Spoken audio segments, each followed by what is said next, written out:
Ini salah satu fitur tersembunyinya Mavic Air 2 ya bro. Jadi saat dia proses return to home seperti ini, pulang secara otomatis, itu ternyata gimbalnya bisa kita geser ke kanan dan ke kiri ya. Nah seperti video yang ada ini, saya pentokin geser ke kanan ya, sampai kelihatan kaki landingnya drone itu.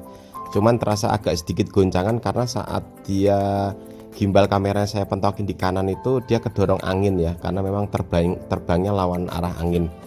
Tapi setidaknya itu improvement yang sangat luar biasa sih dari DJI, karena saat kita di return to home biasanya drone-drone DJI sebelumnya itu gimbalnya hanya bisa cuma naik turun ya. Nah ini saya coba kiriin pentok sampai kelihatan kaki drone-nya juga. Nah itu sebelah kiri juga ada Pulau Bali ya, yang sangat indah dan dekat dari Banyuwangi ini. Nah setidaknya ini improvement ini membuat penerbangan kita lebih menyenangkan ya, karena saat return to home dengan jarak yang jauh itu kita hanya bisa monoton naik turunin gimbal seperti pada firmware sebelumnya. Tapi di Mavic Air 2 ini, mungkin di beberapa project DJI lainnya, si gimbalnya ini sudah bisa dimainkan kanan ke kiri ya, dengan cara ngetap pada layar HP terus kita drag kanan dan kiri. Nah nanti contoh detailnya seperti apa saya akan buatkan video terpisah.